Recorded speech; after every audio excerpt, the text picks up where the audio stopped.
Baik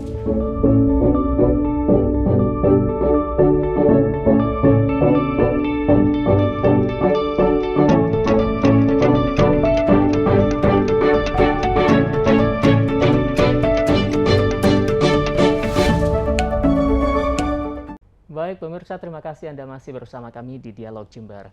Memiliki wilayah kerja di Kabupaten Jember, Bondowoso dan juga Situbondo, KPPBC terus berupaya dalam menekan peredaran rokok ilegal. Lalu dampak dan konsekuensi apa saja terhadap pelaku, produsen, ataupun pengguna rokok ilegal ini? Mungkin untuk lebih awal kita akan cari tahu dulu kepada pemirsa, mungkin juga penasaran di rumah Pak. Rokok ilegal itu yang seperti apa Pak? Betul, ini salah satu tantangan kerja kita di wilayah Bondowoso, Jember, dan Situbondo ya. Jadi kita salah satunya adalah tugas melakukan pemberantasan cukai hasil tembakau ya, pemberantasan rokok ilegal ya. Jadi apa sih yang disebut dengan rokok ilegal? Pertama terkait dengan pita cukai.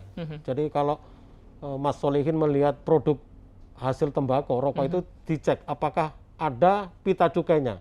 Atau orang sini bilangnya ada bandrolnya enggak? Bandrol ya. Nah kalau nggak ada itu dipastikan ilegal. Nah kemudian misalkan ada pita cukainya dicek lagi, apakah pita cukainya palsu? Oh bisa dipalsukan ya? Ada, jadi sama dengan uang.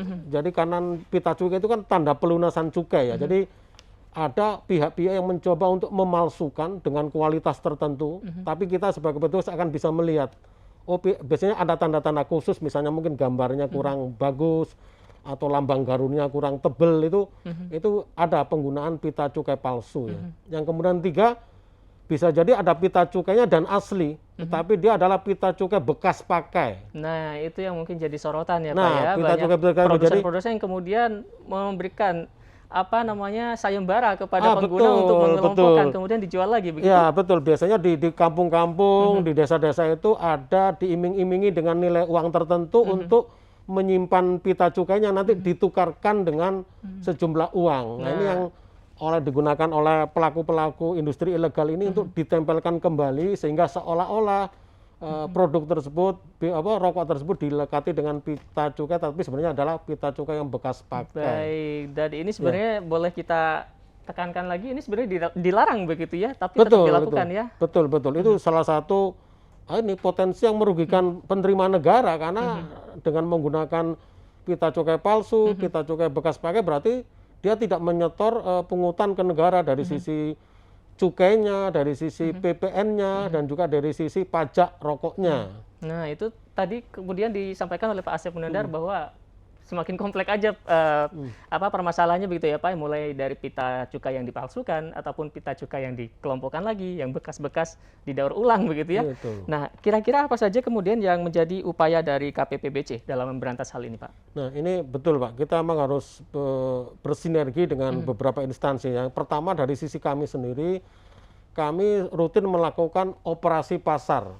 Jadi kami dengan tim pengawasan kami melakukan operasi ke pasar-pasar di mana kita petakan mana daerah-daerah itu yang berpotensi untuk distribusi daripada rokok-rokok ilegal ini. Dan dari data kami memang daerah Kabupaten Jember ini termasuk salah satu yang banyak ditemukan rokok-rokok ilegal. PR-nya banyak ya Pak ya?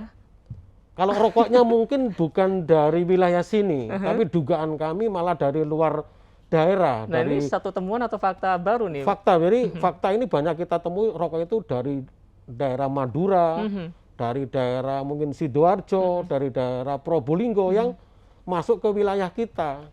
Tapi bukannya dari manapun asal rokoknya, tapi tetap pelanggarannya ditemukan di Jember menjadi tugas dan tanggung jawab Bapak di KPPBC begitu? Betul. Dan tahun ini Mas, kami sudah melakukan 28 kali penindakan untuk cukai rokok ini. Luar biasa. Jadi dan jumlahnya hampir 1,4 juta batang yang sudah kami lakukan di tahun ini. Tahun kemarin 1,1 juta batang, dan ini tampaknya meningkat ini tahun 2021. Dan meningkat. Ini ya, pandemi justru meningkat ya Pak ya? Ya mungkin karena dari sisi penghasilan masyarakat turun, jadi mereka coba untuk biar tetap ngerokok tapi cari rokok yang murah. Nah rokok ilegal itu salah satu cirinya adalah rokok yang murah, karena mereka tidak membayar cukai, tidak membayar PPN, dan tidak membayar pajak rokok tadi. Itu dari sisi untuk operasi pasarnya. Tapi kami juga melakukan spot check ke pabrik-pabrik yang ada di wilayah Jember. Jadi walaupun mereka sudah legal, sudah punya izin dari kami, tapi tetap secara rutin kami lakukan spot check untuk memastikan bahwa mereka tidak melakukan perbuatan-perbuatan yang ilegal tadi, misalnya penggunaan pita cukai, misalkan. Jadi untuk diketahui ada penyalahgunaan pita personalisasi. Jadi pita cukai asli milik pabrik lain dipakai oleh satu pabrik yang lain lagi. Wah, itu justru temuan baru juga dan sesuatu yang bisa dibilang itu melanggar juga ya Pak ya? Betul, itu juga pelanggaran. Dan ada lagi pita cukai salah peruntukan. Contohnya? Nah, contohnya kalau Mas Solikin beli rokok SKM, sigaret kretek mesin, coba dicek. Apakah di situ pita cukainya ada tulisan SKM-nya enggak? Nah, biasanya para pemain-pemain ini dia menempelkan pita cukai SKT, sigaret kretek tangan, ke pita cukai SKM, ke rokok SKM, karena tarif untuk pita cukai SKT itu lebih rendah daripada tarif cukai untuk produk-produk rokok sigaret kretek mesin. Baik, ini juga yang mesti jadi perhatian dari pemirsa di JTV Jember di rumah ya, bahwasanya kategori-kategori itu juga ada peruntukannya, entah cukai untuk yang sigaret tangan ataupun sigaret mesin, begitu ya Pak ya. Ngomong-ngomong soal penindakan yang dilakukan oleh Bapak Asep bersama tim tadi sudah disebutkan sedemikian banyaknya, luar biasa sekali selama ini perjalanannya, begitu ya.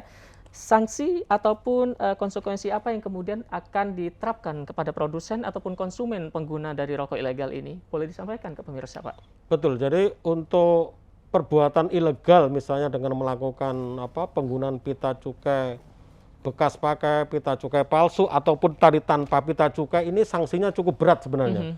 Yaitu adalah sanksi tindak pidana. Jadi bisa dilakukan pemidanaan atas setiap orang yang menggunakan atau memakai pita cukai palsu, bekas ataupun tanpa pita cukai tadi. Jadi memang cukup berat. Jadi ini bisa kita pidanakan. Namun kita artinya kan ada pembinaan ke masyarakat kita ya. Biasanya langkah-langkah awal kita lakukan penyitaan. Kita ambil rokok-rokoknya, nanti akan kita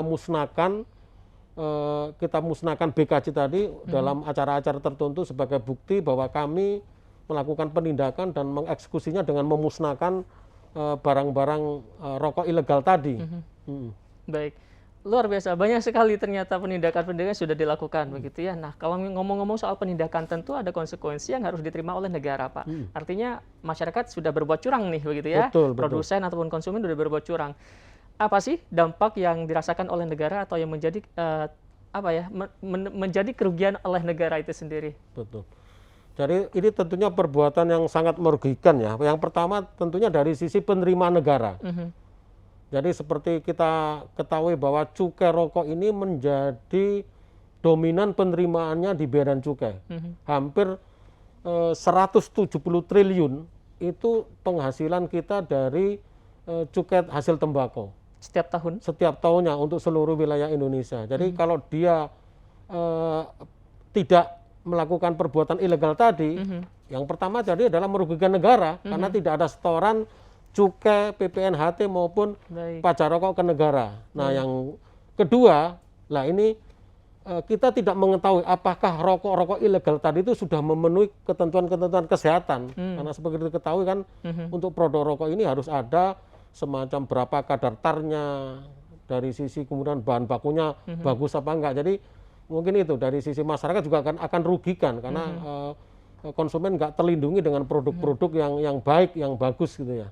Baik, itu pemirsa tadi sudah disebutkan oleh Bapak Asep Munandar, rupanya banyak sekali kerugian-kerugian negara yang diterima ketika kita tidak menggunakan cukai ini sesuai dengan peruntukannya ataupun kita melanggar aturan-aturan yang sudah ditetapkan oleh KPPBC secara umum, begitu ya Pak ya. Betul. Nah, rupanya masih banyak bahasan yang kita akan bahas lagi di segmen berikutnya. Tetap bersama kami di Dialog Jember. Kami segera kembali.